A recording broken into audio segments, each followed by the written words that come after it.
Dining area মেকওভারের শুরুতেই প্রথমে dining এরিয়াটাকে ভালোমতো পরিষ্কার করে নিতে হবে।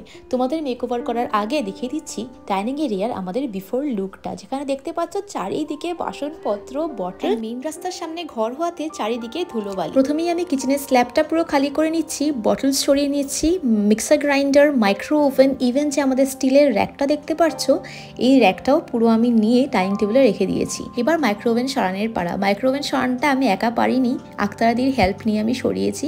মাইক্রোওভেনটাকে ভালোমতো পরিষ্কার করে নিই, প্রথমে কলিন দিয়ে পরিষ্কার করেছি। এখন হলো স্ল্যাবটা পরিষ্কার করার পালা। এত ধুলোবালি জমেছে কি বলবো, শুকনো কাপড় দিয়ে প্রথমে পুরো ধুলোবালিটাকে সরিয়ে নিয়েছি যাতে এখন আমি জল দিয়ে পরিষ্কার করতে পারি।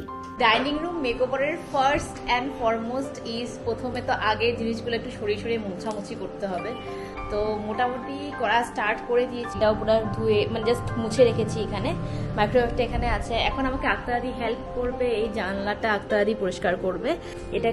এটাকে আর এটাকে এই দুটোকে আমি ভালো মতো মুছে ধুয়ে পরিষ্কার করবো। আর প্রত্যেকটা ইসেকেও কন্টেনারকেও আমি ভালো করে মুছে দেবো, আবার সেট করা যাবে নতুনভাবে। এখন ফ্রিজটা ধরবো। আক্তারাদি অলরেডি লেগে পড়েছে জানলা পরিষ্কার করতে, and trust me she had done a great job. আমি অতক্ষণে সব কন্টেইনার্সগুলো ভালো মতো মুছে রাখছিলাম। এই প্লান্টার স্ট্যান্ডটা তো আমি বার্থডেতে নিয়েছিলাম, তোমরা সবাই জানো। এই প্লান্টার স্ট্যান্ডটা যে প্লান্টারগুলো রেখেছিলাম সব ছাদের থেকে নিয়ে আসা ছিল, সবখানে বালি মাখানো ছিল। তো যাই হোক, এই প্লান্টার স্ট্যান্ডে যতগুলো প্লান্টার দেখছো সবগুলো আমি আজকে ভালো মতো ধুয়েছি। এই যে দেখো ভালো মতো পরিষ্কার করে রেখেছি, ইভেন পাতাগুলোও কিন্তু আমি একটা একটা পাতাকেও ভালো মতো ধুয়েছি। আক্তার দিকে বলেছিলাম বেসিনের সামনের ওয়ালটাকেও ভালো মতো পরিষ্কার করে দিতে।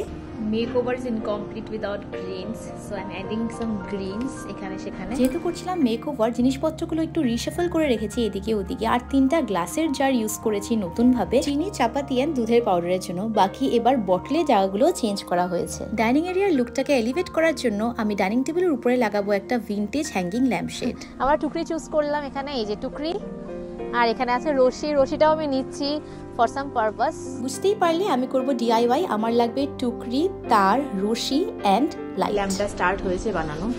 এখন এগুলো পুরো রাউন্ড করতে হবে। কয়েকটা কয়েকটা বানিয়েছি, রশি দিয়ে বানাচ্ছি। প্রথমে বানাতে লাগছে, তারপরে আস্তাচ্ছি। ও ল্যাম্প তো বানাচ্ছি দেখেছো, ভালো মতো বানানো যখন হয়ে যাবে তখন ভালো মতো বুঝবে ব্যাপারটা। বেশি লং করছি না সেজন্য ভিডিওটা। অ্যান্ড সেকেন্ড আইটেম যেটা আমি অ্যাড করছি, যেটা এলিভেট করার জন্য অ্যাড করছি, সেটা হলো একটা এমটি দেওয়াল আছে ডাইনিং স্পেসে, যেটা তোমরা হয়তো বুঝেছো। ব্যাকগ্রাউন্ড নয়েজ আসতে পারে, মানুষের কথা বলছে। তো এই যে দেওয়ালটা, এই দেওয়ালটাতে আমরা এলিভেট করার জন্য এই দেওয়ালটাকে আমরা কিছু একটা ডেকোরেট করার জন্য এনেছি একটা ফ্যামিলি ফটো ফ্রেমটা অলরেডি আমার বাজেটে নেওয়া, তোমরা দেখেছো হয়তো ব্লগে। তো এই দেওয়ালটাকে পুরো আমরা মোটামুটি কভার হবে। তো it will elevate the look of dining space. এখন ভালো মতো মাপ ঝোঁক মেজারমেন্ট করে দেওয়ালটার মাঝখান বের করা হলো। আমরা নিজেরাই গজাল লাগিয়েছি প্রত্যেকটা ফটোজ, অ্যান্ড তোমরা দেখতেই পাবে how beautiful it is looking right now. Photos choose করার জন্য একটাই এইম ছিল মাথাতে, ফ্যামিলি মোমেন্টসগুলো ভালো মতো তুলে ধরা। সুমি এখন আরেকটা হোম ডেকোর ধরেছে, এখন এটা নিয়ে লেগে আছে তখন থেকে। সব রশি টসি কেটে ডিআইওয়াই হ্যাঙ্গিং ল্যাম্প বানাচ্ছে। তো এইসব রশির দলাটা কেটে এগুলো ছোট ছোট করেছে কি সব। অ্যান্ড তোমরা বিশ্বাস করবে না, পুচকু রাতেবেলা ঘুমিয়ে পড়ার পরে 12:30 একটার সময় এগুলো বানাচ্ছিলাম। মুখ চোখের অবস্থা নাই এখানে, একদম নজরে দিও না। যাই হোক, এটা অলমোস্ট হয়ে গেছে, দেখে নাও তোমরা। দেখো সবকিছু লাগানো হয়ে গেছে, জাস্ট এই যে গ্যাপগুলো দেখতে পাচ্ছ, এই গ্যাপগুলো আর বাকি নেই আমার আবার এটা করতে হবে। সব যত টুকরা করেছিলাম সব কাজে লেগে গেছে এখানে। তো ভালোই হলো, তোমাদেরকে আমি দেখাতে পারবো how I have done. So এটা করাটা ভীষণই ইজি। জুট রোপটাকে এক রকম ভাবে একই সাইজে কাটতে হবে, যতগুলো লাগে অতগুলো কেটে একটা একটা রশিকে এবার পেঁচিয়ে খুলতে হবে একটা স্ট্রিং বার করার জন্য, তারপরে আঁচড়াতে হবে। আমরা এখন বেরিয়ে যাচ্ছি বিশাল মার্কেটের জন্য, আমি, মা, মামনি। কালকে ব্লগের সাথে হয়তো মিস করে দেবো। এখন আমাদের ঘর টোটালি এমটি বলতে পারো, সব পর্দা খুলে টুলে অবস্থা নেই আর কি। সব অবভিয়াসলি পয়লা বৈশাখের সব ধোয়া বাকড়া চলছে। এনিওয়েজ এখন আমরা বেরিয়ে যাচ্ছি, কিছু কেনাকাটা আছে, সব দেখতেই পাবে কি কিনছি। চলো বেরোনো যাক। এই যে মার মামনি পুরো রেডি হয়ে গেছে। আজকে পুচকু, বাবা আর পুচকুর বাবা সব ছেলেরা আজকে ঘরে থাকবে। তিনটা ছেলে থাকবো দাদুর ছেলে তার ছেলে, দাদুর ছেলে তার ছেলে, তিনটা জেনারেশন একসঙ্গে এখানে পাহারা দিবে। প্রত্যেকদিন ক্যামেরাটা আনি বাইরে, কিন্তু আনার পরে দেখি চার্জ অলমোস্ট ওভার। এখন 20% চার্জ আছে ক্যামেরাতে। যাই হোক, এখন বিশালে পৌঁছে গেছি আমরা। বৌমনির জন্য একটা কুর্তা দেখছি, পয়লা বৈশাখের জন্য মামুনি আমাকে একটা দিল, একটা কুর্তা, আর আমার মা বৌমনিকে একটা দিবে কুর্তা। আর একটা অনলাইন অর্ডার দেওয়া হয়েছে বৌমনির জন্য, দেখি ওটা কবে আসবে। তো এখানে আমাদের সবকিছু হয়ে গেছে, ঢোকানো, এখন আমি পে করে দিই। যেদিন গেছিলাম বিশাল মার্টে, সেদিনই ডেকেছিলাম ইলেকট্রিশিয়ান দাদাকে এই হ্যাঙ্গিং লাইটটাকে ভালো মতো লাগিয়ে দেওয়ার জন্য। অ্যান্ড ইলেকট্রিশিয়ান দাদা এত আর্টিস্টিক, এত সুন্দর মেজার উপরে একদম মাঝখানে লাগিয়েছে, দেখতে ভীষণ ভালো লাগছিল। বাই দ্য ওয়ে, আমার কাছে রশি বেঁচে গেছিলো, সেজন্য আমি গোল গোল করে একটা ডিজাইন বানিয়েছি টুকরির উপরের পার্টটাতে, আর মাঝখানে একটা একটা করে কড়ি লাগিয়েছি। আর কড়িগুলো অ্যাকচুয়ালি আমার কাছে রাখা ছিল বহুত আগের থেকে, যখন ক্রাফটিং করতাম। এখানে সবাই খেতে বসে গেছে for the first time with light on.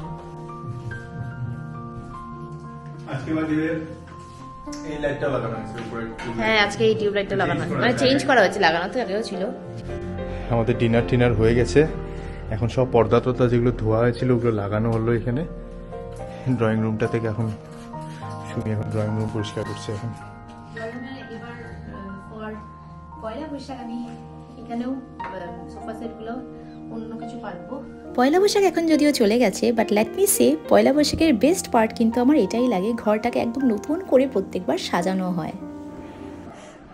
আমাদের home is Bihu ready, and Poila Baishakh ready, as we are Assamese Bengalis, সেজন্য আমাদের মিক্সড কালচার। তো আমাদের ডাইনিং স্পেস মেকওভারের লাস্টটা দেখেছো তোমরা, আমি লাইট অ্যাড করেছি, এখানে অলরেডি লাইট অ্যাড হয়ে আছে, জ্বালানোর পরে ভালো মতো তোমাদেরকে দেখাবো। তো এখন কিছু কিছু জিনিস এলিমেন্টস অ্যাড করছি, যেরকম আমরা কিছু চেঞ্জ করেছি, যেরকম ফ্রিজের কাভার চেঞ্জ করেছি, তারপরে এই যে বলে ওটাকে, ভুলে গেছি নাম, আরে না, মাইক্রোওভেনের কাভারটা চেঞ্জ করছি। আমি তোমাদেরকে দেখাচ্ছি কি নিয়েছি। তো এটা অ্যাকচুয়ালি ডাইনিং টেবিলের cover. Let me tell you honestly, এটা ডাইনিং টেবিলের কাভার বড়, এটাকে কিন্তু আমরা ডিভাইড করে দেবো। ডাইনিং টেবিলের কাভার আমাদের অলরেডি আছে, we have dining tables cover. এটাকে আমি ডিভাইড করে দেবো, ডিভাইড করে আধাটা লাগাবো ফ্রিজে, আধাটা লাগাবো হলো এইখানে, কী বলে এটাকে, আবার ভুলে গেছি, মাইক্রো ওভেনে। সো দ্যাট এটা দেখতে ভালোও লাগবে, মানে কি বলে, ম্যাচিংও করবে, আর ভালো লাগবে আর কি। হ্যাঁ, মিডিল দিয়ে কাটতে হবে পুরো মিডিলে। হ্যাঁ, পুরো middle. That is a tough job. It has the middle thing. এখানে যে নতুন লাইট লাগাচ্ছে দেখতে পাচ্ছ, এটা 2 দিন আগে লাগিয়েছি, but it is also a part of makeover. এখানে আমি ইয়েলো লাইট লাগিয়েছি তাকে একটু একটা ভিন্টেজ ভাইব আসে, কারণ আমার প্ল্যানিংই ছিল একটা ভিন্টেজ ল্যাব মারাবো বলে। এখন ওই লাইটটা জ্বালাও, ইয়েলো লাইটটা, ইয়েস। একটা বড় ডাইনিং টেবিলের কাভার কিনে আধা করে কেটে তোমরাও এরকম করতে পারো। জানো তো, এই ডাইনিং টেবিলের কাভারটা নিয়েছে 99 রুপিস বিশাল মার্টের থেকে। আধা পার্টটুকু লাগিয়েছি এই মাইক্রোওভেনের উপরে, আধা পার্টটুকু চলো ফ্রিজে লাগিয়ে নিই। ও না না না, প্রথমে তো এখন ইয়েলো কাভারটা লাগাবো। এটাও বিশাল মার্টের থেকে আজকে এনেছি, এটার দাম নিয়েছি 160 রুপিস। মেকওভারের another thing, dining table cover changed. And also seat covers. সেদিন প্রায় বাজছিল 12:30 রাতে। উষান ঘুমিয়ে পড়ার পরেই আমি এগুলো কাজ করতে পারি, অ্যান্ড থ্যাঙ্কস টু দেবর্ষী আমাকে সাহায্য না করতে পারলে আমি হয়তো এত সুন্দর করে গুছাতে পারতাম না। ডাইনিং টেবিল কাভারটা সুন্দর করে পরিয়ে দেওয়ার পরে এবার ভালো লাগছে। Now I am going to reveal you the final look of the makeover. আমি অতিরিক্ত কিছুই করিনি, হ্যাঁ 2টো মতো এলিমেন্ট অ্যাড করেছি, নাথিং এলস। তো এখন তোমাদেরকে ফাইনালি আমি আউটকামটা দেখাতে চলেছি। আচ্ছা, তোমাদেরকে দেখানোর আগে আমি হাজবেন্ডকে জিজ্ঞেস করতে চাই, তোমার কেমন লেগেছে? আমার সত্যি একদম পুরো লুকটা চেঞ্জ হয়ে গেছে, মানে সব থেকে বড় কথা হলো এখানে লাইটিংটা যে চেঞ্জ হয়ে গেছে রুমটার, সেটার জন্য সব জিনিসই মানে একদম অন্যরকম লাগছে, অন্যরকম হয়ে গেছে, ভালো লাগছে, খুব ভালো লাগছে। তোমাদেরকে দেখাচ্ছি, তোমরা খুব কম টাকাতে, খুবই কম পয়সাতে প্রত্যেকটার প্রাইস তোমাদেরকে মেনশন করে দেবো, স্ক্রিনে মেনশন করে দেবো, বলেও দিব কোনটার কত টাকা নিয়েছে। এই হলো আমাদের entrance of the kitchen cum dining space. তো প্রথমেই যেটা আমি এলিমেন্ট অ্যাড করেছি, this little garden over here. এটা অ্যাকচুয়ালি মিনি গার্ডেন আমি নাম দিয়েছি, কিন্তু এটা জাস্ট একটা স্ট্যান্ড, প্লান্টার স্ট্যান্ড। তো এই প্লান্টার স্ট্যান্ডে আমি গ্রিনারি অ্যাড করেছি। তো এই ওয়ালটাকে এলিভেট করার জন্য আমি কিন্তু গ্রিনারি অ্যাড করেছি। সাথে এখানে দিয়েছি হলো আমাদের ফ্যামিলি পিকচার। তোমরা কালকে না অ্যাকচুয়ালি এই ভিডিওতে দেখেছো, আমি কালকে করেছিলাম অ্যাকচুয়ালি। ফটোর সাইজগুলো আমার একদম আমার এক হাতের সমান। তো একদম ছোট ছোট পিকচার্স, এখানে বড় বড় পিকচার্স দিতে ভালোও লাগতো না। একদমই লাইট ওয়েট, পুরো plastic frame, plastic glass, actually গ্লাসও না প্লাস্টিকের। ইটস ডিউরেবল, কারণ এটা যেহেতু গ্লাসের না, তো পরেও ভাঙবে না এটা। ওয়ালটার কিন্তু লুকটা, এই ফটো ফ্রেমটা চেঞ্জ করেছে with this little garden over here, vertical garden over here. ফ্রিজের এই কাভারটা চেঞ্জ করেছি, পুরো ইয়েলো কাভার দিয়েছি, কারণ পুরো ডাইনিং স্পেসের কিন্তু থিমটা দেখতে পাচ্ছ yellow. I have low budget. এই ডাইনিং টেবিল কাভারটার দাম বেশি, সাথে এই ডাইনিং টেবিল কাভার মতো সেম ফ্রিজের কাভারও পাওয়া যায়, একদম সেম প্রিন্ট, সেম ম্যাটেরিয়ালে। কিন্তু এবার আমার যেহেতু লো বাজেট তোমাদেরকে দেখাচ্ছি, বিলো 500 দেখাচ্ছি, তো সেজন্য আমি এই ফ্রিজের কাভারের জন্য অত টাকা আমি ওয়েস্ট করতে পারবো না।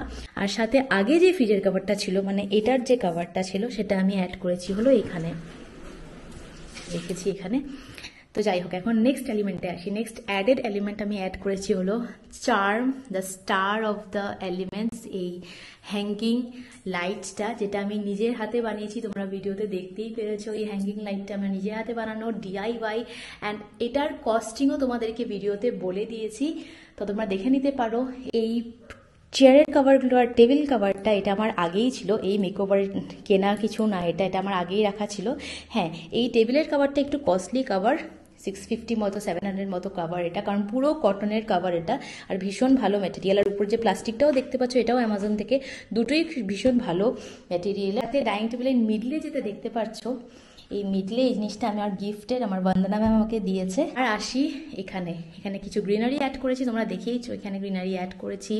সাথে এটা চেঞ্জ করেছি, আজকে দেখতেই পারলে, এই মাইক্রো ওভেনের কভারটা।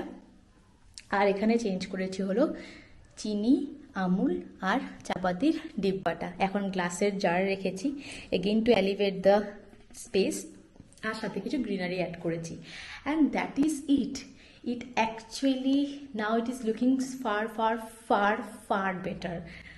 তো আমি তো ভীষণভাবে স্যাটিসফাইড। তোমাদের কেমন লেগেছে তোমরা প্লিজ আমাকে কমেন্ট করে জানাবে, তাকে আমি আরো অনেক মোটিভেটেড হতে পারি, আর তোমাদের জন্য এরকম ভিডিও তুমি আরো আনতে পারি। প্রচুর লাইকস দাও, প্রচুর শেয়ার করো। চলো তাহলে এই ভিডিওটা এখানে এন্ড করে দিচ্ছি। ভালো লাগলে প্লিজ লাইক করে দেবে, কমেন্ট করে জানাবে কেমন লেগেছে। And also if you guys are watching us for the first time, please do subscribe the channel, watch our vlogs. Subscribe করার সময় বেল আইকনটা প্রেস করতে একদম ভুলবে না, অলসো সাথে অল বাটনটা প্রেস করতেও ভুলবে না, সো দ্যাট আমি যখনই ভিডিও আপলোড করি তোমাদের নোটিফিকেশন প্যানেলে তোমরা যেন নোটিফিকেশন পেয়ে যাও। Now tata, see you in my next blog. Stay healthy, stay fit and stay happy.